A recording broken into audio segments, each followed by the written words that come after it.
अस्सलाम वालेकुम to everyone. कैसे मेरे बच्चों, खैरियत से हो? अब रिवीजन नहीं मिशन है, इंटर की स्टूडेंट का विजन है। छाजो प्लेटफॉर्म से आज मैं लेकर आया हूं आपके पास फर्स्ट ईयर फिजिक्स के रिवीजन क्लास में चैप्टर नंबर 2 और काइनेमेटिक्स के पार्ट नंबर 2 के बारे में बात करेंगे, जिसमें हम लोग ने इक्वेशन ऑफ मोशन के बारे में बात करना है और इसी के साथ साथ इसी टॉपिक से रिलेटेड एग्जाम में जो एमसीक्यूज आते हैं उस पर कुछ प्रैक्टिस करा दूंगा आपके, और फिर डेरिवेशन के बारे में बात करनी है। और इसी के साथ साथ स्टूडेंट्स अगर हम नोट करें तो इसके इंपॉर्टेंट प्रॉब्लम्स के बारे में आज हम लोगों ने डिस्कस करना है। स्टार्ट करते हैं अपने लेक्चर को, और लेक्चर को स्टार्ट करेंगे और सबसे पहले हमारे पास स्टार्ट होगा एमसीक्यूज का पार्ट। एमसीक्यूज में अगर मैं तुमसे डिस्कस करूं मेरे बच्चों, तो देखो पहला सवाल हमारे पास कुछ यूं है कि अच्छा, एमसीक्यूज में थोड़ा सा मैं काम किया हूं, तुम्हारे लिए एक टाइम टेबल है, इस टाइम को फॉलो करोगे तो तुम्हारे लिए आसान हो जाएगा एग्जामिनेशन पॉइंट ऑफ व्यू से भी। देखोगे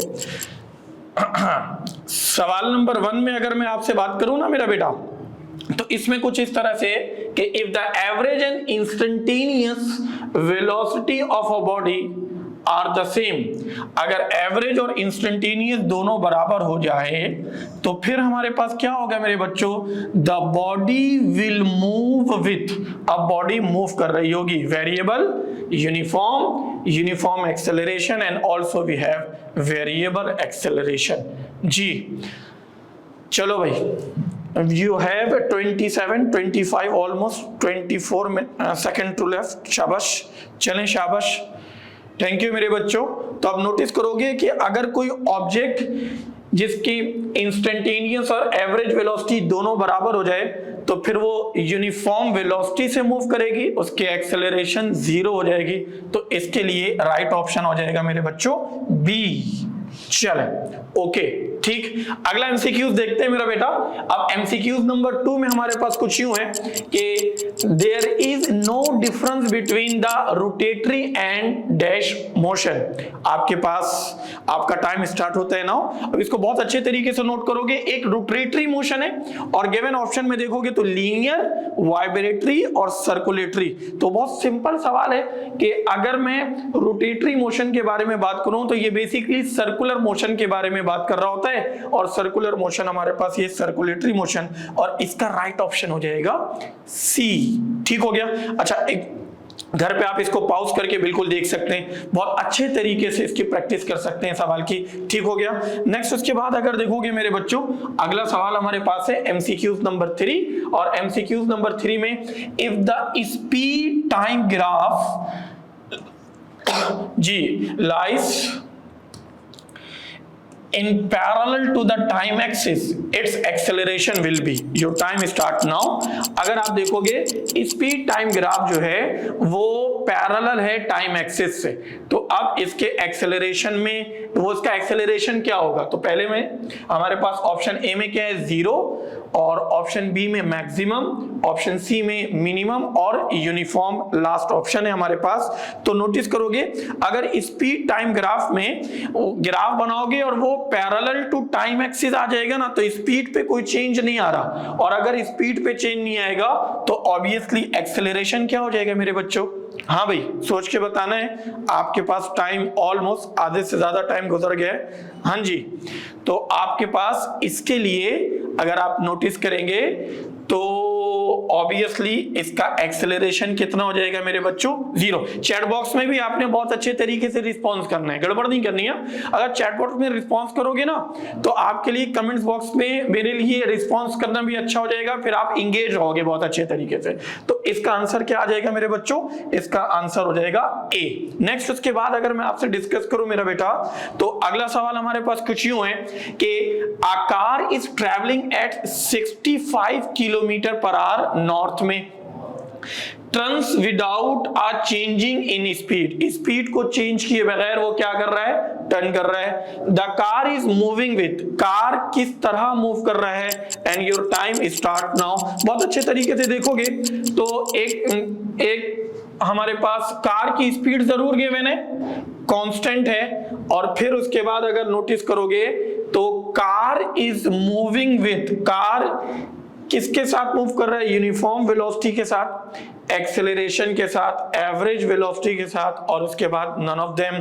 तो अगर इसमें आप नोटिस करें ना मेरे बच्चों, तो ये टर्न अबाउट है, बहुत गौर से सुनना। और टर्न अबाउट में स्पीड कांस्टेंट होगी, ठीक, विदाउट चेंजिंग, जैसे कि सवाल में गिवन है। अब अगर स्पीड कांस्टेंट होगी लेकिन टर्न करेगा तो डायरेक्शन चेंज होगी, तो वेलोसिटी तो चेंज होगी, और अगर वेलोसिटी चेंज होगी तो ये वाली बात तो काम नहीं। तो अगर तुम नोटिस करो तो इस सवाल के मुताबिक अब जब टर्न अबाउट में विदाउट चेंजिंग स्पीड मूव होगा, डायरेक्शन चेंज होगी, और डायरेक्शन चेंज होगी तो एक्सेलरेशन जरूर आएगा।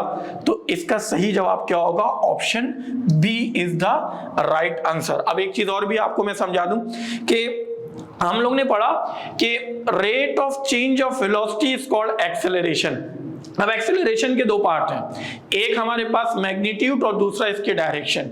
अब मैग्नीट्यूड और डायरेक्शन दोनों पर अगर मैं आपसे बात कर लूं, तो अगर किसी भी बॉडी की वेलोसिटी के मैग्नीट्यूड में चेंज होगा तो लीनियर एक्सेलरेशन है, a is equal to vf minus vi upon t। लेकिन अगर किसी बॉडी के सर्कुलर पाथ में, v तो कांस्टेंट होता है, यूनिफॉर्म सर्कुलर मोशन की मैं एग्जांपल ले लेता हूं, लेकिन सर्कुलर पाथ में अगर कोई ऑब्जेक्ट मूव कर रहा होता है, टर्न अबाउट पे मूव कर रहा होता है, ठीक है, उसकी स्पीड कांस्टेंट है, लेकिन उसकी वेलोसिटी चेंज होगी by changing direction. And if velocity changing by changing direction, then acceleration कौन सा होगा? तो वो सेंट्रीपिटल एक्सेलरेशन होगा। तो इस ऑप्शन में, अगर इस एमसीक्यूज में किसी ऑप्शन में सेंट्रीपिटल एक्सेलरेशन भी होता तो बेस्ट सेंट्रीपिटल एक्सेलरेशन होता, फिर मैं एक्सेलरेशन को कंसीडर नहीं करता। ठीक हो गया? इसको बहुत अच्छे तरीके से सुनना है और इसको रिस्पॉन्स करना है, गड़बड़ नहीं करनी है। ठीक है, अगले सवाल को देखोगे मेरे बच्चों, हमारे पास एमसीक्यूज नंबर 5 में बोलते हैं कि a body goes from 2 meter to 8 meter mark and back to 2 meter mark। ठीक हो गया? in 3 second it's average speed बता दो, इसकी एवरेज स्पीड बताओ और योर टाइम स्टार्ट नाउ। अब इस अपने टाइम में देखोगे ना मेरे बच्चों, तो गौर से सुनो और अच्छे से समझो। देखो 2 मीटर मार्क से स्टार्ट हुआ और ये गया 8 मीटर तक। ठीक हो गया? तो ऐसे कंडीशन में ये गया और यहां से वापस आएगा ऐसे। ठीक हो गया? तो टोटल अगर मैं इसमें एवरेज स्पीड निकालना है तो टोटल डिस्टेंस कितना हो गया? तो टोटल डिस्टेंस गया भी 6 और आया भी 6 मीटर। ठीक हो गया? तो एक कंडीशन तो हमारे पास ये आ गई। तो टोटल डिस्टेंस हमारे पास आया 6 + 6 विच इज 12। और टाइम कितने है मेरे बच्चों? तुम्हारे पास 3 है। तो नोटिस करोगे इसके लिए तुम्हारे पास आंसर जो आएगा, ये 3 को डिवाइड कर लोगे तो तुम्हारे पास आंसर आएगा मेरे बच्चों 4। तो ये आंसर आ जाएगा 4 मीटर पर second is the right answer. ठीक हो गया मेरे बच्चों?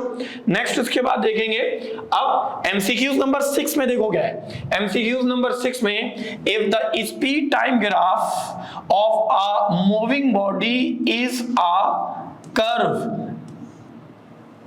द बॉडी मूव, अब बॉडी जो मूव कर रही है विथ, अगर वो कर्व होगा तो बॉडी मूव कैसे कर रही होगी? Your time start now. गौर से सुनोगे, अच्छे से समझोगे। कर्व में मूव हो रहा है तो constant speed, constant acceleration, constant velocity, changing acceleration. बहुत गौर से और अच्छे से समझते हैं, गड़बड़ नहीं करनी है। ठीक है? स्पीड टाइम ग्राफ के बारे में बोल रहा है, मूव कर रहा है एक बॉडी, अब वो उसका ग्राफ बन रहा है कर्व। अच्छा, जब कर्व बन रहा होगा तो हमारे पास एक्सेलरेशन चेंज होगा या कांस्टेंट होगा? वो ऑप्शन तुम्हें नजर आ रहा है, गिवन है। स्पीड कांस्टेंट है, वेलोसिटी कांस्टेंट है। टर्न अबाउट है, टर्न अबाउट है तो वेलोसिटी कांस्टेंट वाली बात तो मुझे समझ में नहीं आ रही, क्योंकि वेलोसिटी चेंज होगा बाय चेंजिंग डायरेक्शन। सी नहीं हो सकता। ठीक हो गया?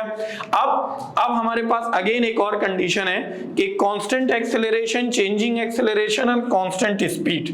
15 सेकंड रह गया है, अच्छे से कमेंट्स करना है सही जवाब का, फिर मैं तुम्हें जवाब बताता हूं। थैंक यू जी, गौर से सुनना। चलो भाई, लास्ट मिनट है। Thank you. चलें भाई, तो तुम्हारे पास चेंजिंग एक्सेलरेशन वाली बात यहां पर आएगी, तो इसका सही जवाब क्या होगा बेटा? Changing acceleration.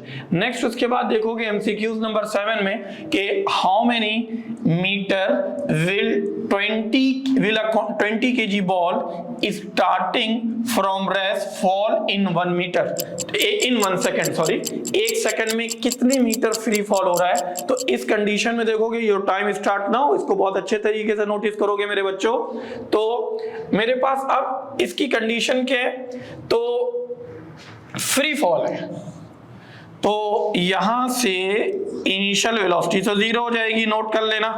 अब ये डाउनवर्ड आ रहा है, तो कितना डिस्टेंस कवर करोगे, तो h निकाल लो, s निकाल लो, वर्टिकल में h हो जाएगा।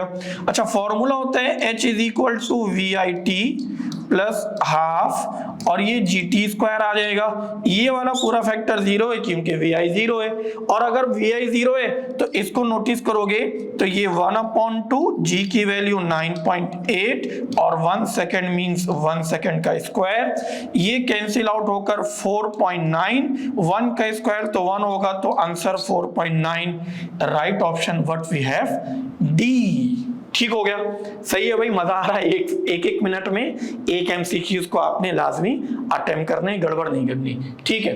एमसीक्यूज नंबर 8 में देखोगे मेरे बच्चों, तो बोलते हैं अ बस ऑफ वेइंग 3000 न्यूटन, ठीक 30,000 newton is moving with uniform velocity of 14 metre per second, its acceleration, ठीक। Your time start now. लेकिन मेरा नहीं ख्याल है कि इस सवाल में ज्यादा बदतमीजी होगी, नोटिस करो और बहुत गौर से समझना कि ठीक है, एक बस का वेट गिवन है और बस के वेट के साथ साथ तुम्हें एक यूनिफॉर्म वेलोसिटी गिवन है, और अगर uniform velocity whatever the value you are given ना, इसमें मसला नहीं है। लेकिन अगर वेलोसिटी यूनिफॉर्म है और आपसे एक्सेलरेशन पूछ रहा है, तो हमारे पास क्या होता है मेरे बच्चों, एक्सेलरेशन पूछने का मतलब ये हो गया कि एक्सेलरेशन उसी वक्त आएगी जब वेलोसिटी चेंज होगी। अभी वेलोसिटी यूनिफॉर्म है, तो मेरे पास इस कंडीशन में अगर तुम नोटिस करोगे तो ऑब्वियसली इसका एक्सेलरेशन कितना होना चाहिए भाई जी, 0 कर दो ना, क्या कहते हो, बिल्कुल ऐसा ही है, सही सोच रहे हो। इसका राइट ऑप्शन सी होगा मेरे बच्चों, 0 एक्सेलरेशन होगा क्योंकि वेलोसिटी चेंज नहीं हो रही। नाउ नेक्स्ट एमसीक्यूज नंबर 9 में हमारे पास कुछ इस तरह से कि हमारे पास if the time travel is very small means delta T tends to 0 means instantaneous, the rate of change of velocity is called. अब rate of change of velocity बहुत हमारे पास क्या हो गया, बहुत स्मॉल टाइम में पूछ रहे हैं, तो rate of change of velocity एक एवरेज ऑप्शन में गिवन है, एक्सेलरेशन है, इंस्टेंटेनियस एक्सेलरेशन है, कांस्टेंट है। तो याद होगा आप लोगों को, अगर आपने अपने फोर्स एंड मोशन वाले जैसे काइनेमेटिक्स के चैप्टर को बहुत अच्छे तरीके से डिस्कस किया होगा, तो उसमें आपने delta T tends to 0 limit के साथ पढ़ा होगा, ऐसे limit delta T tends to 0। अब इस कंडीशन में अगर आप देखोगे मेरे बच्चों, तो तुम्हारे पास सही जवाब क्या है, पहुंच गए तुम लोग, पक्की बात है ना। तो ऑब्वियसली ये इंस्टेंटेनियस होगा, instantaneous acceleration is the right option. अब नेक्स्ट सवाल देखेंगे स्टूडेंट, देखो नंबर 10 में हमारे पास कुछ इस तरह से है कि आ रेन ड्रॉप कंटिन्यूज हमारे पास है to fall with uniform velocity. अगर यूनिफॉर्म वेलोसिटी से रेन ड्रॉप फॉल हो रहा है तो हमारे पास क्या होगा, the weight of is balanced by air friction, उसके बाद the weight is balanced by air friction and upthrust force, उसके बाद its weight is balanced by air upthrust. अब दोनों तरीके से अगर मैं तुम्हें समझाने की कोशिश करूं मेरा बेटा, तो एक रेन ड्रॉप है, ये वेट है, एक एयर फ्रैक्शन भी है और एक अपथर्स्ट फोर्स भी है, ये दोनों क्या होना चाहिए, डायरेक्ट मतलब बराबर हो जाएगा। तो इसका राइट ऑप्शन तुम्हारे पास क्या हो जाएगा मेरे बच्चों, राइट ऑप्शन इसका बी होगा। ठीक हो गया। नेक्स्ट उसके बाद देखोगे अगली कंडीशन है हमारे पास क्या, एमसीक्यूज नंबर 11 में 1 किलोग्राम में टाइमर स्टार्ट कर देता हूं 1 मिनट के लिए, तो तुम्हारे पास टाइम का फैक्टर भी बहुत अच्छे तरीके से रहेगा। Now 1 kilogram stone falling from a height of 10 metre strike the ground with a velocity of, अच्छा इसकी वेलोसिटी निकालनी है, इसके वेलोसिटी निकालने के लिए देखो एक स्टोन है 1 किलोग्राम का, डाउनलोड हो गया, ठीक हो गया।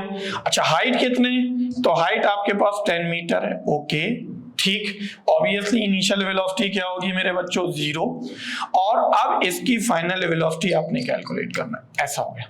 इसके लिए अगर मैं आपको डिस्कस करूं तो 2gh is equal to vf square minus vi square, और ये तो पूरा फैक्टर क्या है, 0 है। नोटिस करोगे तो सिंपल vf स्क्वायर कितना हो जाएगा बेटा, 2 इंटू 9.8 इंटू 10। अब ये सॉल्व करोगे मेरे बच्चों तो 19.6 10 196, और ये vf का स्क्वायर, इसका स्क्वायर खत्म करोगे, इसको रूट ले लोगे बेटा, जब इसका रूट ले लोगे तो ये बन जाएगा कितना, 14, and the right option what we have, B. ठीक हो गया। मेरी ये फीलिंग आ रही है कि मैं तो सवाल पढ़ रहा हूँ, सारी चीजें एक्सप्लेन कर रहा हूँ, तो मेरे से तेज चल रहे होगे, कमेंट बॉक्स में मुझे बताना है। ठीक हो गया। नेक्स्ट उसके बाद देखोगे अब हमारे पास क्या कंडीशन है मेरे बेटा, अगला एमसीक्यूज है dropping from rest. Dropping from rest में देखोगे तो टाइम फैक्टर हमारे पास स्टार्ट होगा इस तरह से कि body X fall freely for 4 second and body Y fall freely for 4 second also, comparing with the body Y body X falls. अब हमारे पास क्या होना चाहिए, तो देखो भाई, एक बॉडी एक्स है और दूसरा बॉडी वाई है, दोनों कंडीशन में ऑब्वियसली हमारे पास एक ड्रॉपिंग फ्रॉम एक्स ले लो, एक फ्री फॉल हो रहा है 4 सेकंड तक हो रहा है, बॉडी वाई भी है वो भी फ्री फॉल है, ये भी 4 सेकंड के लिए। अच्छा, अब बोल क्या रहा है, compare with body Y, X वाली कंडीशन क्या होगी, डिस्टेंस क्या होगा, ऑब्वियसली ये डिस्टेंस है half as far, same distance twice as far और 4 टाइम एज फार। तो सिंपल आसान तरीका ये है कि जब किसी बॉडी को हम ड्रॉप करते हैं, एक का नाम एक्स दूसरे का नाम वाई ले लो, दोनों का मास अलग अलग है लेकिन ये इंडिपेंडेंट होते हैं, मास सेम हो या नहीं हो इससे कोई फर्क नहीं पड़ता, देयरफॉर दोनों का डिस्टेंस सेम होगा, और इसका राइट ऑप्शन क्या होगा मेरे बच्चों, राइट ऑप्शन बी आएगा। होप कि आप मेरे से पहले आंसर तक पहुंच चुके होंगे। ठीक हो गया। नेक्स्ट उसके बाद नंबर 13 में क्या है मेरे बच्चों,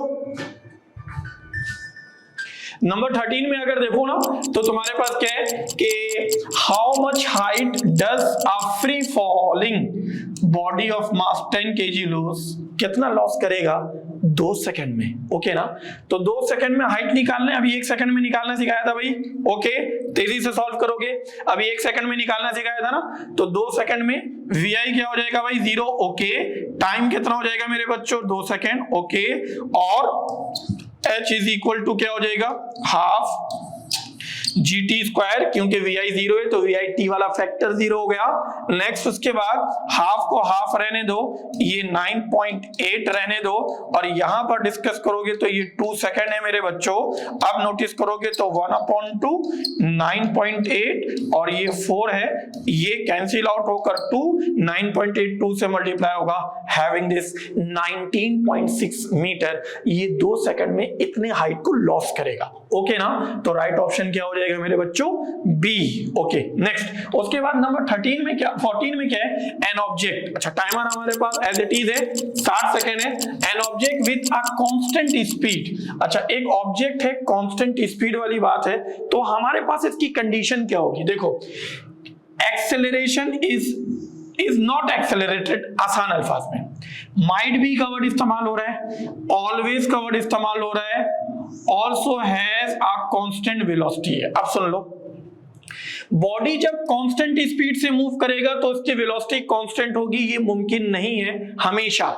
अच्छा, क्यों नहीं है, क्योंकि यहां पर क्लियर नहीं है कि लीनियर है या सर्कुलर है। अगर लीनियर होगा तो वो ठीक है, सर्कुलर होगा तो velocity changing by changing direction. Okay ना, एक बात। दूसरा, अब सारी बात एक्सेलरेशन के लिहाज से पूछी गई, तो ये तो मैंने तुम्हें क्लियर कर दिया। अब बकिया तीनों ना एक्सेलरेशन है, तो सुनो, स्पीड अगर कांस्टेंट है तो लीनियर में एक्सेलरेशन 0 है, लेकिन सर्कुलर पाथ में acceleration toward the centre is not 0, centripetal. Okay ना, तो इसमें हो भी सकता है नहीं भी हो सकता है एक्सेलरेशन, ठीक है, क्योंकि सवाल में मोशन को डिस्कस नहीं किया कि कौन सी मोशन है, तो मैं कह सकता हूं माइट बी एक्सेलरेटेड, हो भी सकता है या नहीं भी। Thank you. नेक्स्ट उसके बाद देखोगे मेरे बच्चों एमसीक्यूज नंबर 15 में इस तरह से है कुछ कि the gradient of the velocity time graph represent, velocity time graph का ग्रेडियंट, अभी हमने फोर्स एंड मोशन के बारे में भी बात करनी है, इक्वेशन ऑफ मोशन के बारे में भी बात करनी है, डेरिवेशन के बारे में बात करना है, तो वेलोसिटी टाइम ग्राफ का ग्रेडियंट बेसिकली एक्सेलरेशन कहलाता है और ये एक्सेलरेशन होगा ऑप्शन बी में, आप देखेंगे तो मौजूद होगा, तो right option what we have B. Number 16 में देखोगे मेरे बच्चों क्या है, which of the following statement, इनमें से कौन सा स्टेटमेंट इज ट्रू, सही है, गौर से सुनोगे, displacement and distance are always equal, नहीं हो सकता, ऐसा कभी भी मुमकिन नहीं है। हाँ, ये ऐसा सिर्फ एक ही कंडीशन में जो बिल्कुल स्ट्रेट लाइन में होगा, पर्टिकुलर केस में होगा कि बॉडी स्ट्रेट मूव करेगी तो डिस्टेंस एंड डिस्प्लेसमेंट बराबर हो सकता है, वरना नहीं होगा। ठीक, neither displacement nor distance are vector, ये गलत बात है क्योंकि डिस्प्लेसमेंट वेक्टर है और डिस्टेंस स्केलर है। उसके बाद both displacement and distance are vector, ये भी गलत बात है। डिस्प्लेसमेंट इज अ स्केलर, गलत हो गया, displacement is a vector while distance is a scalar and the right option what we have E। Note करोगे तो आपके पास E ऑप्शन यहां पर बिल्कुल सही होगा। नेक्स्ट उसके बाद एमसीक्यूज नंबर 17 में ग्राफ है मेरे बच्चों, और ग्राफ में कुछ इस तरह से देखो, which of the following graph represent displacement time graph, अच्छा displacement time graph for uniform motion, इनमें से यूनिफॉर्म मोशन कौन सा है? ठीक हो गया, एक देखो ये डिस्प्लेसमेंट टाइम ग्राफ है यूनिफॉर्मली, एक बी है, सी है, डी है, तो इसमें देखो कुछ चेंजेस नजर आ रहे, चेंजेस, लेकिन यूनिफॉर्म मोशन तो में सिर्फ यही नजर आ रहा होगा, तो इसके लिए सिंपल क्या होगा बेटा, right option is a. Next उसके बाद देखोगे नंबर 18 में, in the following velocity time graph, velocity time graph के बारे में अभी मैं डिस्कस करता हूं। इसमें क्या है, the distance travel by the body, distance travel by the body in metre निकालना है, ओके ना, तो मैं कुछ पोर्शंस में तुमसे डिस्कस करूंगा तो तुम्हारे लिए बहुत आसान हो जाएगा। क्या आसान हो जाएगा, तो देखो देखो इसको मैं मान लेता हूं A1, इसको मैं मान लेता हूं A2 और इसको मैं मान लेता हूं A3। अब अगर मैं A1, A2, A3 के बारे में बात करूं तो A1 बेसिकली एक ट्राइंगल है, इस ट्राइंगल में ये वाला पूरा डिस्टेंस 10 है और ये वाला पूरा डिस्टेंस भी 10 है, लेकिन अगर एक ट्राइंगल है तो ट्राइंगल में 10 into 10 वाली बात तो ठीक है, लेकिन हाफ हो जाएगा तो ये 50 मीटर आएगा, ओके ना, पहली वाली कंडीशन आ गई। इसी तरह A2 में मैं बढ़ता हूं तो सिंपल 10 into 10 है, क्योंकि इसमें कोई ट्राइंगल नहीं है, कंप्लीट बॉक्स है तुम्हारे पास, तो बॉक्स के लिए तुम्हारे पास क्या हो जाएगा, 10 into 10 100 मेरे बच्चों। और A3 A1 से मिलता जुलता है तो इसमें ट्राइंगल के लिहाज से 10 into 10 है, क्योंकि वो 20 से 30 में जा रहा है तो 10 है, तो ये भी आ जाएगा 50। अब इन तीनों को ऐड कर लोगे तो you will get your desire answer which is 200 metre, okay ना, तो एक कंडीशन तुम्हारे पास ये भी आ गया। नेक्स्ट उसके बाद देखोगे मेरे बच्चों तो सवाल में तुम्हारे पास क्या है मेरे बेटा, सवाल में कुछ इस तरह से है, सवाल में कुछ इस तरह से, if an iron ball and a wooden ball of the same radius was released from a height h, okay na, in vacuum, then the time taken by both of them to reach the ground is, तो एक vacuum वाली बात है, तो air resistance खत्म, और जैसे air resistance खत्म हो जाएगा तो अनइक्वल नहीं, रफ एंड रॉन्गली इक्वल, तो एग्जैक्टली में चले जाओगे, ये एग्जैक्टली इक्वल आएगा, इसका राइट ऑप्शन होगा बी, ओके ना। ये वैक्यूम वाली बात से मैं ज्यादा गुफ्तगू नहीं किया तुम्हारे साथ, वरना बहुत लंबी बहस हो जाती है, ठीक हो गया। नेक्स्ट उसके बाद मींस एयर फ्रैक्शन नहीं है। 20 में देखोगे, 20 में a bus starting from a speed of 12 metre per second slows to 6 metre per second, तो एक VI है, दूसरा VF है, तो ऑब्वियसली वेलोसिटी कम हो रही है, एक्सेलरेशन नेगेटिव, सीधी बात हो गई। और टाइम कितना है, 3 है, तो तुम्हारे पास एक्सेलरेशन निकालना है तो ये हो जाएगा VF minus VI upon T के लिहाज से। अब तुम नोटिस करोगे तो तुम्हारे पास ये हो जाएगा मेरे बच्चों 6 माइनस 12 और ये 3 माइनस का 6 upon 3 which is -2 having this metre per second square and the what we have right option is D, okay ना। एक कंडीशन ही आ गई। नेक्स्ट उसके बाद देखोगे मेरे बच्चों, एक तो पैरामीटर्स आ गया हमारे पास, जिसको हम लोग ने बहुत अच्छे तरीके से डिफाइन कर लिया। अब इसी चैप्टर से रिलेटेड, तो ये चैप्टर तो नहीं कह सकता हूं मैं, काइनेमेटिक्स का पार्ट नंबर 2 है जिसमें इक्वेशन ऑफ मोशन है। अब ये इंपॉर्टेंट सवाल है इस साल के लिए, इस साल के लिए बहुत ज्यादा इंपॉर्टेंट अगर मैं बोलूं तो ये नंबर, ये वाली derivation of first, second and third equation of motion, और ये ग्राफिकल मेथड से सॉल्व होगा।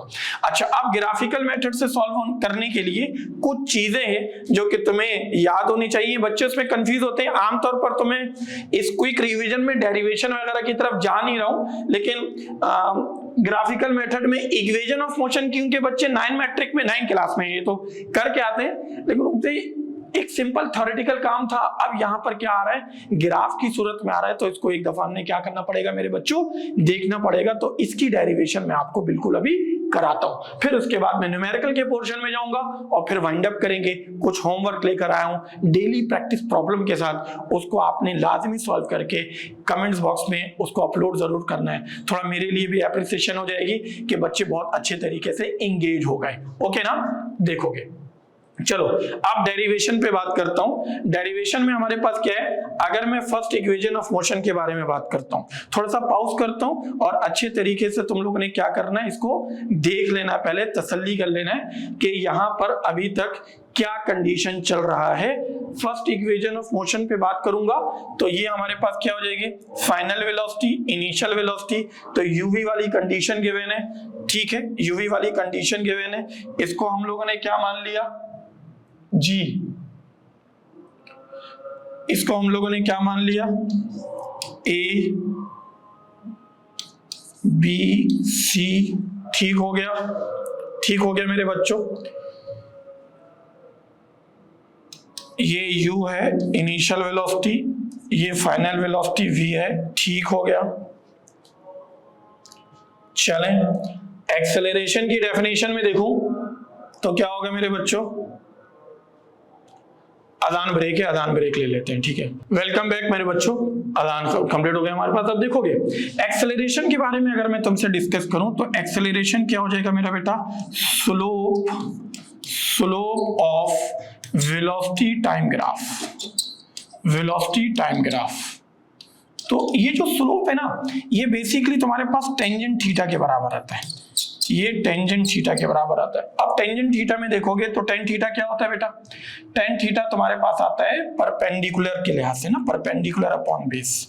अगर मैं इसको परपेंडिकुलर अपॉन बेस में रख दूं तो एक परपेंडिकुलर अपॉन बेस, तो परपेंडिकुलर क्या है मेरे बच्चों, तो परपेंडिकुलर तुम्हारे पास हो जाएगा जी, परपेंडिकुलर तुम्हारे पास हो जाएगा ये वाली कंडीशन, ऐसा, ये पूरा परपेंडिकुलर डिस्टेंस। अच्छा, इसमें अगर मैं BC लिख देता हूं फिलहाल और ये AC है, तो नोटिस करो ये डिस्टेंस निकालना है, तो ये पूरा V है, ये वाला U है, तो इस पोर्शन V माइनस U में चला जाएगा। ठीक हो गया, तो ये बन जाएगा मेरे पास V माइनस U, और ये बेस है, टाइम T है, तो ये T। ओके ना, तो अब इस कंडीशन को अगर आप देखें ना मेरे बेटा, तो A इज इक्वल टू, ये हो जाएगा V minus U upon T, AT यहां पर आकर मल्टीप्लाई हुआ, तो ये बन जाएगा V माइनस U, और V is equal to U plus AT, U minus इधर आकर प्लस में आ गया। ठीक है, तो ये तुम्हारे पास एक डेरिवेशन हो गई। बहुत अच्छे तरीके से पॉज करो और इसको अच्छे तरीके से कॉपी करना है, गड़बड़ नहीं करनी है। ठीक है, होप यू डन दिस बेटा। नेक्स्ट उसके बाद अगर मैं इसी में सेकंड इक्वेशन ऑफ मोशन के बारे में बात करूं आप लोग के साथ, तो अगेन ग्राफ वही है हमारे पास, और इस ग्राफ में let's see it is what we have A, this is what we have B, और ये मेरे पास क्या आ जाएगा C, और इसको मान लो D। ओके ना, O मान लो, O पहले से लिखा हुआ है तो O रहने दो, कोई प्रॉब्लम वाली बात नहीं है, बहुत आसान तरीके से O मान लेते, तो ये है O। ओके, अच्छा, अब मेरे पास डिस्प्लेसमेंट वाली बात क्या है, तो अगर मैं आपसे डिस्प्लेसमेंट वाली बात करूंगा ना, तो डिस्प्लेसमेंट क्या होता है, डिस्प्लेसमेंट बराबर होता है एरिया अंडर वीटी ग्राफ, ठीक है, वीटी ग्राफ। चलो अब थोड़ा सा पोस्टमार्टम कर लेते हैं। ये पूरा यू है बेटा, अगेन जैसे कि पहले वाले में बता रहा था, ये पूरा वी है मेरे बच्चों, ठीक है, और ये वाला मेरे पास टाइम टी है, ठीक, इसको नोटिस कर लेंगे। अब अगर मेरे पास इस कंडीशन में डिस्प्लेसमेंट को एस लिख दिया जाए तो नोटिस करो और अच्छे से समझ के बताओ, तो तुम्हारे पास क्या हो जाएगा मेरा बेटा, बहुत गौर से और अच्छे से सुनो। और ट्रेपेजियम के बारे में आप लोगों ने कुछ सुना होगा, ठीक है, पहले नोटिस करो यू वी और ये सारी कंडीशन क्लियर हो गई मेरे बच्चों जी। इनिशियल वेलोसिटी, फाइनल वेलोसिटी, बहुत सारे बच्चे यू और वी में कंफ्यूज होते हैं, तो उसमें कंफ्यूज होने की जरूरत बिल्कुल भी नहीं है, ठीक हो गया। तो नोटिस कर लो पहले यहां तक, और एरिया ऑफ ट्रेपेजियम से मैं डायरेक्ट काम करा दूंगा आपका, ठीक है, अच्छे से पहले यहां तक कॉपी कर लो, शाबाश। चलो बच्चों, होप कि तुम लोग ने कॉपी कर लिया होगा। अब इसको मैं डिस्कस करता हूं जी। एरिया ऑफ ट्रेपेजियम, चलो भाई, ये बेसिकली ए बी सी और ओ है। इसमें अगर नोटिस करोगे तो ये हो जाएगा हाफ, पहले होता है पैरेलल डिस्टेंस। अच्छा, पैरेलल डिस्टेंस एक है बीसी, तो ये बीसी, फिर प्लस सम कर लेंगे, ये हो जाएगा ओ ए, ये वाली बात ओ ए, फिर उसके बाद इसी में इनटू परपेंडिकुलर डिस्टेंस ओसी है, परपेंडिकुलर डिस्टेंस ओसी है, तो sum of parallel distance into perpendicular distance. अब गौर से सुनोगे, 1/2 एज इट इज है, तो बीसी हमारे पास v है, प्लस ये u है, और ओसी हमारे पास t है। और ये बात हम बहुत अच्छे तरीके से जानते हैं कि ये जो v है ना, ये basically u plus A T है। अब अगर मैं आपके साथ नोटिस करूं तो मैं कुछ चीजें यहां पर ऐसे पुट कर देता हूं। कैसे पुट करूंगा, देखो, ये v की जगह मैं क्या पुट कर रहा हूं बेटा, u plus A T, okay ना। और इसी के साथ साथ अगर तुम नोटिस करोगे तो आपके पास पहले से जो वैल्यूज गिवन है वो हाफ और ये ब्रैकेट ओपन, फिर प्लस का ये u और ये t, ओके। अब इन दोनों को ऐड कर लो तो आपके पास इस कंडीशन में क्या आ जाएगा मेरे बेटा, ब्रैकेट के अंदर अगर सॉल्व कर लोगे तो 1/2, सॉरी एस को लिखना जरूरी है, ओके। चलो, ये एस एज इट इज आ रहा है, तो ये एस एज इट इज है 1/2, ये 2u प्लस का ए टी, अब यहां पर t बाहर एज इट इज है। अब इनको मल्टीप्लाई कर लो, 1/2 रहने दो, 2ut, फिर प्लस का ए टी स्क्वायर, ये t भी मल्टीप्लाई हो गया। अब हाफ से डिस्कस कर लो, half into 2u plus ut, sorry, plus half into a t square, 2 से 2 कैंसिल, तो s is equal to ut plus half a t square. ये हमारे पास कंडीशन आ गई। तो सेकंड इक्वेशन ऑफ मोशन की डेरिवेशन भी यही है। इसमें सबसे इंपॉर्टेंट पार्ट क्या है, area of trapezium half into sum of parallel distance into perpendicular distance, बस ये याद रहेगा, सारी कहानी यही है, ठीक हो गया। तो hope you got the concept second equation of motion के लिहाज से। अब इसी के साथ साथ हम लोगों ने डिस्कस करना है मेरे बच्चों थर्ड इक्वेशन ऑफ मोशन को। अच्छा, थर्ड इक्वेशन ऑफ मोशन में बहुत ज्यादा बात करने की एज सच जरूरत इसलिए नहीं है कि अगर मैं आप इसमें बात करूं, अगेन ये क्या है मेरे पास, बिल्कुल सेम कंडीशन समझा रहा हूं। ये ए है मेरे पास, ये बी है, अगेन ये सी है, इसको मैं ओ रहने देता हूं और पूरे फंक्शन को दोबारा अप्लाई कर लेता हूं आपके लिए। तो ये v है, ये u है, और हैविंग दिस ये टाइम t है। ठीक हो गया। अब इस कंडीशन में मैं तुम्हारे लिए फिर देखता हूं, तो डिस्प्लेसमेंट वाली बात तो वही, कोई चेंज नहीं आ रहे, तो मैं डायरेक्ट ऐसे अप्लाई कर सकता हूं कि this displacement is equal to again area of जी ट्रेपेजियम। जी बच्चों, ए बी सी ओ। ठीक है, इसको मैं थोड़ा सा डिफरेंट कलर से लिख देता हूं, बच्चों को ये याद रखना है।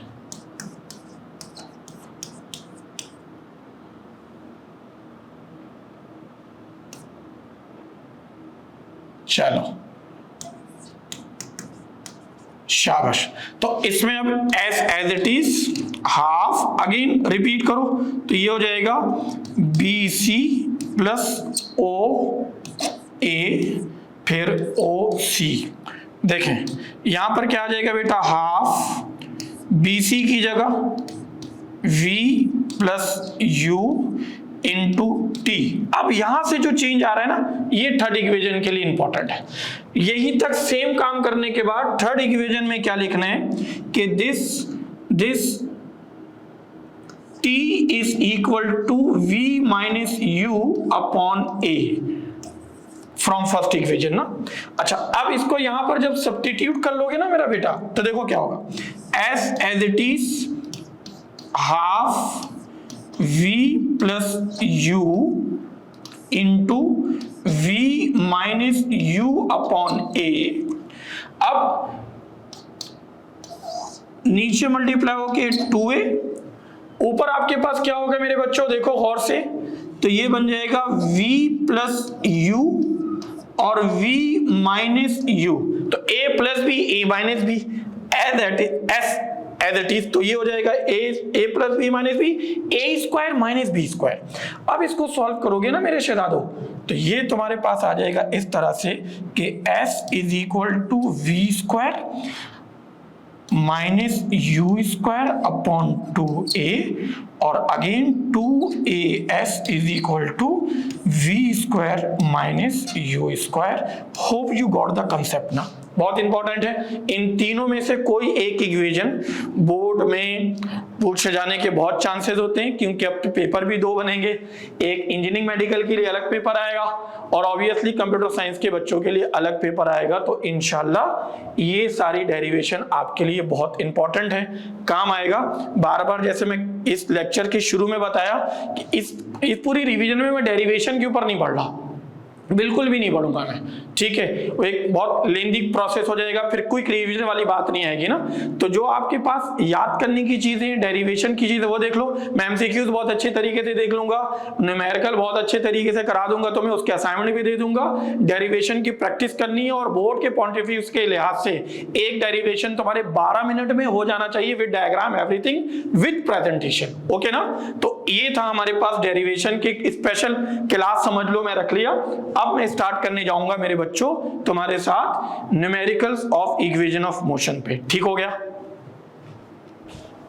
तो बच्चों अभी तक हम लोगों ने डिस्कस कर लिया है, हमारे पास एमसीक्यूज का भी पोर्शन कंप्लीट हो गया, काइनेमैटिक्स के इस पार्ट का, इसी के साथ साथ हम लोग ने डेरिवेशन भी कंप्लीट कर ली। अब हम डिस्कस करने जा रहे हैं इक्वेशन ऑफ मोशन में न्यूमेरिकल्स प्रॉब्लम्स के लिहाज से। अच्छा, आप देखोगे इसमें सबसे पहला सवाल, पहला न्यूमेरिकल क्या है। पहला न्यूमेरिकल हमारे पास कुछ इस तरह से है कि a boy starts from rest position means to say initial velocity हो गई 0 and moves to the constant acceleration, और ये आपके पास a आ गया। फिर हमारे पास क्या बोलते हैं, how much distance will he covers in the fourth, it is not 4, it is 4th second of its motion। इसको और से सुनो, अच्छे से समझो। देखो अगर मैं आपसे डिस्कस करूं ना, एक तो मेरे पास डाटा बन जाएगा, ओके ना। अब डाटा बनने के बाद फिर एक मेरे पास बन जाएगा कि आपने कैलकुलेट क्या करना है, मींस टू फाइंड क्या आ जाएगा, ओके। अब पहले मेरी बात सुने, अच्छे से समझें। अगर मैं डाटा में जाऊं तो डेटा में V I means initial velocity 0, acceleration constant है which is 10 metre per second, okay. और अब हमारे पास है कि डिस्टेंस निकालना है, ओके डिस्टेंस निकालना है, तो आपने डिस्टेंस निकालना है। Distance covered in 4th second, ये आपने let's say it question mark एक वाली। चलो मेरी बात सुनो और अच्छे से पहले समझो। अगर इसमें मैं आपके लिए डिस्कस करूं ना मेरे बच्चों, तो मान लो कि मेरे पास एक 0 सेकेंड से स्टार्ट हुआ ये मूव करना, 4 सेकेंड तक मूव करता हुआ गया, तो डिवाइड कर लेता हूं 1 2 3 4, तो ये 0 है, ये 1 है, ये 2 है, ये 3 है, ये 4th। अब अगर मैं आपको इसी में डिस्कस करूं आपसे कि 4th वाली बात ये है, ये 4th सेकेंड है, ये 4th सेकेंड है, ठीक है। टोटल डिस्टेंस कितना होगा S4, इससे एक कम कितना होगा S3, ओके ये वाला। और इस कंडीशन में S4 minus S3 which is equal to ये हो जाएगा क्वेश्चन मार्क, और यही तुम्हें क्या करना है निकालना है। 4th सेकेंड की बात हो रही है। पहले टोटल डिस्टेंस वाली बात में तो 0 से 4 जाएगा, फिर एक कम कर लेना। अगर इसी में 4th की जगह 5 होता, 5th हो जाता, सॉरी, जब 5th होता तो तुम S4 भी निकालते, S5 भी निकालते, 5 में से 4 को माइनस कर लेते। सिमिलरली अगर इसी सवाल में, इसी कंडीशन में तुम्हारे पास एक सवाल में गिवन होता 10th सेकेंड वाली बात, तो 10 में एक कम कर लेना तो वो 9 हो जाएगा, ठीक है। अब चलो मैं तुम्हारे लिए डिस्कस करता हूं। सॉल्व करने जा रहा हूं ना, तो मेरे पास क्या हुआ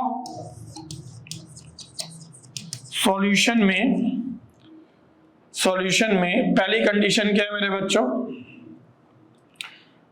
distance covered in 4 second, not 4th, it is 4th second. तो 4th सेकेंड के लिए क्या होगा, S is equal to VIT plus half AT square, value put करो, S4 equal to 0 into 4 plus half into 10 into 4 का square, okay. तो ये पूरा 0 हो गया, ये 5 है, मल्टीप्लाई होगा किससे मेरे बच्चों 16 से, तो ये हो जाएगा 80 metre, okay. Total distance 4 second में 80 मीटर है। गौर से सुनना, similarly distance covered in 3 second, तो ये हो जाएगा मेरे बच्चों S is equal to again VIT plus half AT square, means ये 0 इंटू 3 प्लस हाफ, ये 10 मीन्स 5, 3 का स्क्वायर 45, और 3 का स्क्वायर सॉरी, हैविंग दिस 9 और 9 5 45, ये सही है 45 मीटर। तो ये हो जाएगा हमारे पास S3 वाली बात, S3। जहां में निकालना क्या था मैं इसी में पुट कर देता हूं, आपको समझाने के लिए अच्छा हो जाएगा। मीन्स अकॉर्डिंग टू कंडीशन मेरे पास क्या हो जाएगा मेरे बच्चों, हम लोगों ने डिस्कस करना है distance covered in 4th second is equal to S4 minus S3, it is 80 minus 45, this is 35 meters and this is what we have the required answer, okay ना। तो इसका आंसर कितना मेरा बेटा 35 मीटर। तो एक कंडीशन है, इस किस्म का एक सवाल आपके पास आपके टेक्स्ट बुक में भी मौजूद है, वहां पे डिस्टेंस कवर्ड 5 सेकंड वाली बात है, बिल्कुल ऐसी ही। और लेकिन ऐसा नहीं है, वहां पर डिस्टेंस कवर्ड इन 5 सेकंड गिवन है 36 मीटर, और आपने acceleration and total distance S5 निकालना है। ओके ना, ये थोड़ा सा यूनिक था, अलग से आया हुआ सवाल, पास पेपर से रिलेटेड है, इसीलिए मैं कराया। नेक्स्ट उसके बाद देखोगे मेरे बच्चों, देखो अब हमारे पास अगला सवाल कुछ यूं है, अगला सवाल कुछ यूं मेरा बेटा कि आकार is waiting at a traffic signal. As it turns green, the car starts ahead with a constant acceleration of this 3 meter per second square. तो कार वाली बात आ गई।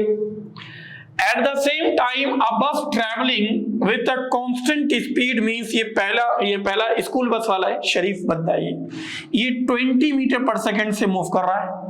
Overtake and passes the car, वो ओवरटेक और passes the car पहली condition पे। शुरू में जाहिर सी बात है कार रेस पर है, और जब टर्न्स ग्रीन हुआ तो कार तो 0 से स्टार्ट हुई, बस पीछे से आ रही थी, इसकी स्पीड कांस्टेंट थी, लेकिन जब ये सिग्नल तक पहुंचा तो वो ग्रीन हो गया। ओके ना, तो फिर ये दोनों क्या हो गया, शुरू में बस ने कार को ओवरटेक कर दिया, लेकिन बस ड्राइवर शरीफ निकला। अब इसकी स्पीड तो कांस्टेंट है, अब कार वाला नाराज हुआ तो कार वाले ने बोला अच्छा, अब देखो कार वाले ने अपनी स्पीड बढ़ाई, एक्सेलरेट हुआ, और एक्सेलरेशन 3 मीटर पर सेकंड स्क्वायर का है। अब बोला क्या जा रहा है, कितनी दूर जाकर कार बस को ओवरटेक करेगी। ओके ना, तो अब मैं दो अलग अलग पैरामीटर में, पहले में क्या बोल रहा है, how far beyond it's starting point will the car overtake the bus, कितनी दूर जाकर, स्टार्टिंग पॉइंट से कितनी दूर जाकर कार बस को ओवरटेक करेगी। ओके ना, और दूसरा what will be the velocity of the car at that time, जब कार बस को ओवरटेक कर रही होगी तो उस वक्त कार की स्पीड कितनी होगी। तो ये ऑब्वियस है कि कार की स्पीड बस से ज्यादा होगी। अब बस की स्पीड यहाँ पे तो 20 गिवन है, बहरहाल वो तो अभी हम डिस्कस कर लेंगे। अब उसकी कंडीशन देखो, मैं डाटा में जाता हूं। अच्छा, डाटा में जाने के लिए मैं दो अलग अलग काम करूंगा, पहले सुन लेना। अगर मैं डाटा में गया और डाटा में जाने के बाद पहले मैं डाटा बना रहा हूं किसके लिए, फॉर कार के लिए। कार के लिए डाटा क्या बनेगा मेरे बच्चों, VI0, okay, A is equal to 3 metre per second square, और कार का ही डिस्टेंस निकालना है, कार की फाइनल वेलोसिटी निकालनी है, कार का डाटा कंप्लीट। अब मैं जा रहा हूं किसके लिए मेरे बच्चों, अब मैं जा रहा हूं डाटा में फॉर बस। बस का डाटा क्या है कि बस का डाटा है कांस्टेंट स्पीड है 20 मीटर पर सेकंड। डाटा वाली बात हो कि आप लोग को बहुत अच्छे तरीके से समझ में आ गया होगा। अब अगर मैं इसमें सॉल्यूशन में जाऊं और पहले आपको डिस्कस करूं फॉर, अगेन कार इंडिविजुअल बात कर रहा हूं, ओके ना, सॉल्यूशन में फॉर कार। तो कार के लिए क्या है मेरा बेटा, बोलो। तो कार के लिए हमारे पास,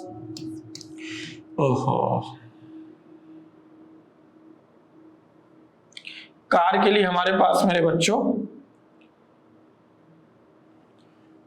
S is equal to VIT plus half AT square. तो ये हो जाएगा मेरे बच्चों 0 इंटू T प्लस हाफ, ये हो जाएगा 3, ओके ना, ये हो जाएगा 3, ये हो जाएगा 3, और ये T का स्क्वायर। मींस कार के लिए SC लिख लो, कार के लिए ये 0, ये हो जाएगा 3/2 T स्क्वायर। ये कार को सॉल्व कर लिया हम लोगों ने।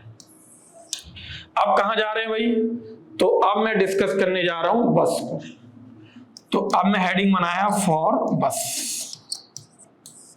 तो बस वाली बात में अगर मैं आपसे बात करूंगा मेरे बच्चों, तो बस में क्योंकि बस की स्पीड कांस्टेंट है, कांस्टेंट स्पीड की equation S is equal to V into T। अब SB है इज इक्वल टू 20T है, ठीक हो गया। अच्छा, अब क्योंकि बियॉन्ड द स्टार्टिंग पॉइंट में हम कह सकते हैं कि ये वाला जो कार है, ये ट्रैफिक सिग्नल है, ये स्टार्ट हुआ और 3 मीटर पर सेकंड स्क्वायर से, ठीक, एक्सेलरेट हुआ, पीछे बस आ रही थी, ये बस है, ये बस है, इसकी स्पीड कांस्टेंट है 10 मीटर पर सेकेंड से, ओके ना। तो अब इस कंडीशन में ट्रैफिक सिग्नल से लेके at the time of overtaking दोनों का डिस्टेंस सेम हो जाएगा, और जब दोनों का डिस्टेंस सेम हो जाएगा तो इस कंडीशन में हमारे पास क्या होगा मेरा बच्चा, अकॉर्डिंग टू कंडीशन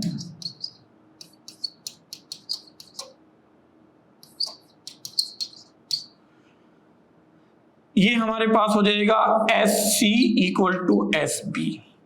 ये है half means 3/2 T square is equal to ये 20t, टी से स्क्वायर कैंसिल, तो इधर अब कितना बन जाएगा मेरे बच्चों, t is equal to 40/3 means t is equal to 13.333 second.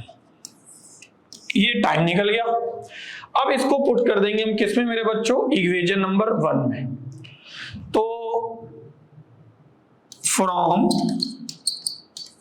Equation 1, क्योंकि ये कार की इक्वेशन है, तो इक्वेशन नंबर 1 में क्या है मेरे बच्चों, let's say it 1 and let's say it 2, okay. तो 1 में s car is equal to 3/2 T square. अब ये 3/2 है और ये 13.33 का तकरीबन स्क्वायर है। अब इसको कैलकुलेटर से सॉल्व कर लोगे आपके पास, तो 13 का स्क्वायर 169, कैलकुलेटर तो अलाउ है, चलो एनी हाउ, वैसे मैं आंसर लेकर आया हूं, परेशान ना हो, ये आंसर है। चेक कर लो, टैली कर लेना, 265.33 आ रहा होगा मीटर में आंसर। पहली बात तो ये कंप्लीट हो गया। अभी एक पार्ट हो गया, पहला केस हम लोग ने डिस्कस किया कि कितने दूर जाकर कार बस को ओवरटेक कर रहा होगा, पहला पोर्शन हमारे पास हो गया। तो एक ये कंडीशन। अच्छा, दूसरी पार्ट क्या है, दूसरा पार्ट है कि what will be the velocity of the car की वेलोसिटी क्या है। तो इसका पार्ट 2 ऐसे डिस्कस करेंगे, दूसरे पार्ट को डिस्कस कर रहा हूं। तो फॉर फाइनल वेलोसिटी कार के लिए, तो Vf is equal to Vi plus AT, again ये 0 है, ये प्लस का 3 है, और यहां पर क्या होगा मेरे बच्चों 13.33। तो इसको अगर नोटिस करोगे तो ये 39.9 मतलब तकरीबन 40 मीटर पर सेकेंड। और शुरू में मैं आपको क्या बात का बोल रहा था कि क्योंकि बस की स्पीड है 20 मीटर पर सेकेंड और ये कांस्टेंट है, तो जब कार बस को ओवरटेक कर रही होगी तो लाजमी कार की स्पीड बस से ज्यादा होगी और वो 40 मीटर पर सेकेंड हो गए। ठीक है, hope you got the concept अच्छी तरीके से, ठीक है ना मेरे बच्चों। तो अभी तक हम लोगों ने इक्वेशन ऑफ मोशन से रिलेटेड 2 न्यूमेरिकल को सॉल्व कर लिया। तीसरे न्यूमेरिकल पे बात करता हूं। ये मॉडल पेपर 2017 में जब बुक चेंज नहीं हुआ था, पैटर्न चेंज हुआ था पेपर का, तो उस वक्त एक मॉडल पेपर का एक सवाल है। अच्छा, इस सवाल में अगर नोटिस करो आपके पास, तो rickshaw driver moving with the speed of this means एक रक्षा ड्राइवर है, उसकी स्पीड ये रही।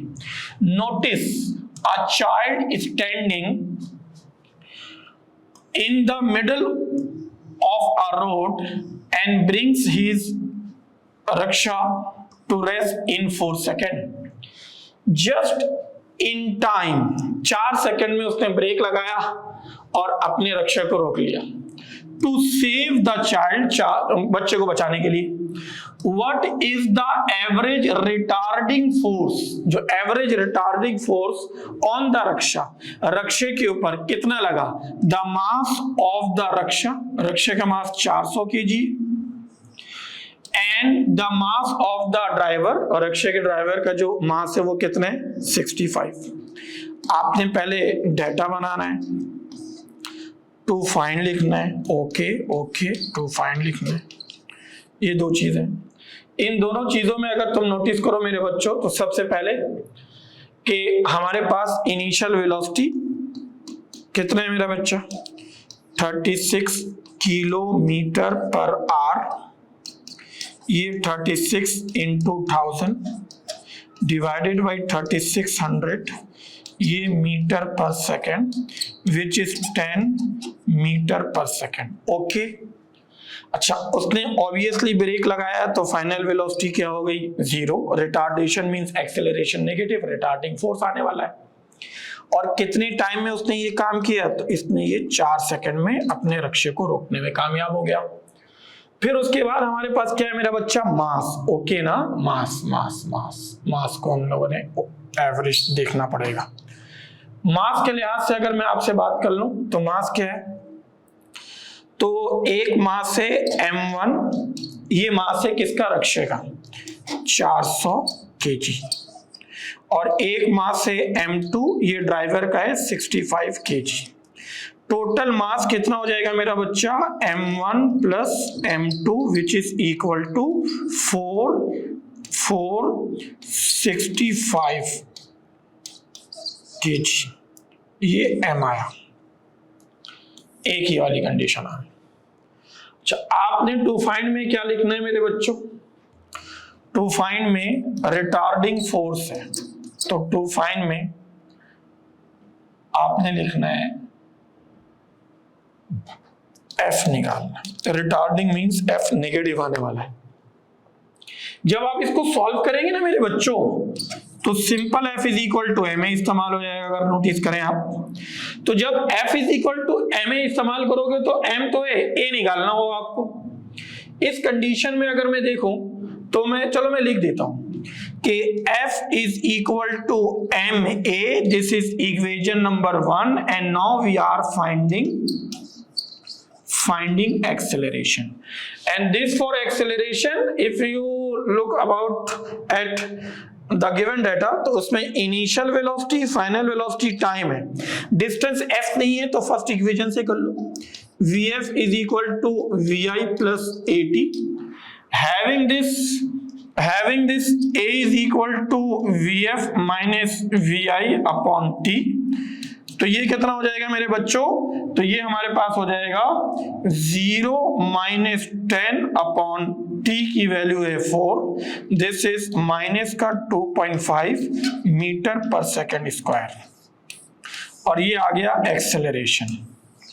फिर अगली कंडीशन है, मैं लिख देता हूं फ्रॉम इक्वेशन नंबर 1। अच्छा 1 में क्या है बेटा, F is equal to M A, तो M तो गिवन है, टोटल मास है ना, MT है वो। तो अब मैं यहां पर डिस्कस करूंगा 465 इंटू माइनस का 2.5। अब इसको माइनस से सॉल्व कर लोगे तो ये तकरीबन 1162 देखो, शायद 1162, ओके 1162.5 आंसर आएगा आपका, ठीक है। तो 1162.5 और ये न्यूटन आंसर है आपके पास, ठीक हो गया। तो ये रक्षा ड्राइवर वाला, अच्छा क्योंकि ये पास पेपर से रिलेटेड है, पहले आ भी चुका है मॉडल पेपर में, तो इसको तो अच्छे तरीके से आपने डिस्कस करना है। अब जब हमने इस कुछ ट्रिकी न्यूमेरिकल को सॉल्व किया, मैं बुक वाला बिल्कुल सॉल्व नहीं करा रहा आपसे, बुक वाला बिल्कुल नहीं सॉल्व करा रहा आपसे, आपने इसकी बिल्कुल प्रैक्टिस की गई होगी। अगर आपको ये फील होता है कि नहीं सर हमें बुक वाला भी न्यूमेरिकल सॉल्व करना, मुझे कमेंट बॉक्स में लिखो, देखो, ठीक है। ओके मेरे बच्चों, अब मैं आपसे डेली प्रैक्टिस प्रॉब्लम के बारे में बात करना चाहता हूं। आप डेली प्रैक्टिस प्रॉब्लम या डीडीपी के बारे में अगर मैं आपसे बात करूं, तो डीडीपी में क्या है हमारे पास, सबसे पहले देखो ये बुक वाला सवाल कुछ याद आया, 5 second 36 metre, acceleration, total distance, अच्छे तरीके से इसको पॉज कर लो, स्क्रीनशॉट ले लो, सॉल्व कर लो। नेक्स्ट उसके बाद डीडीपी 2 में हमारे पास है 2 बॉडीज हैं, move towards each other with speed है हमारे पास constant speed, the distance between them decreases at a rate of this, ठीक। और एक और कंडीशन में सेम डायरेक्शन में अगर दोनों के दरम्यान में डिस्टेंस इंक्रीज होगा तो वो 4 मीटर पर सेकेंड, दोनों ऑब्जेक्ट की वेलोसिटी निकालनी, v1 v2 निकालनी, ठीक है, ये इसका आंसर आ जाएगा। नेक्स्ट उसके बाद अगला डीडीपी 3 में अगर मैं देखूं मेरे बच्चों, तो तुम्हारे पास है 2 कार है, A and B travel in the same road in the same direction from the same starting point. Car A move कर रहा है हमारे पास मेरे बच्चों 50 किलोमीटर पर आवर से, और कार भी 60 किलोमीटर पर आवर से, लेकिन कार भी 1 घंटे बाद निकल रहा है, तो कितनी दूर जाकर कार भी ए को ओवरटेक करेगा। पॉज करो, स्क्रीनशॉट लो, सॉल्व करो। नेक्स्ट उसके बाद हमारे पास अगला DTP4 है, एक ट्रेन है 150 मीटर लेंथ का है, गोइंग टुवर्ड्स नॉर्थ है with a speed of 10 metre per second, और साउथ से एक पैरेट आ रहा है, तोता आ रहा है, उसकी स्पीड 5 मीटर पर सेकेंड से। तो ये ट्रेन है, ये तोता है। अब ये पैरेट ट्रेन को कितने टाइम में ओवरटेक करेगा, तो मेरे पास इसका टाइम निकालना होगा। तो इसको भी पॉज करो, स्क्रीनशॉट लो, सॉल्व करो। ठीक, एक और कंडीशन आ गई। नेक्स्ट उसके बाद हमारे पास DTP5 में हमारे पास क्या है मेरे बच्चों, कि car starting from rest moves at a constant speed during the 4th second of its motion. ठीक हो गया, इट कवर्स अ डिस्टेंस, ये में 5 सेकंड वाली बात आ गई, तो इसको अच्छे तरीके से सॉल्व कर लोगे इंशाल्लाह। उम्मीद यही है कि आपको बहुत मजा आ रहा होगा, एंजॉय कर रहे होगे आप लोग इस पूरे सेशन को। और इस सेशन को स्टार्ट करने के लिए और स्टार्ट करने से पहले हमारे जहन में यही बात थी कि हम बच्चों को कुछ ऐसी चीज करा दें जो अक्सर बच्चे क्लास में मिस करते हैं। ठीक हो गया, तो आप लोग के लेक्चर कितना अच्छे तरीके से समझ में आ रहा है इंशाल्लाह, उसको तो कमेंट बॉक्स में मैं जरूर देखूंगा आपसे आपका रिस्पांस, और फिर इंशाल्लाह नेक्स्ट टॉपिक को भी हम बहुत अच्छे तरीके से डिस्कस करेंगे। अगला हमारा जो लेक्चर है ना, वो काइनेमैटिक्स 3 का है, और उसमें हम डिस्कस करने जाएंगे प्रोजेक्टाइल मोशन। तब तक के लिए अस्सलाम वालेकुम।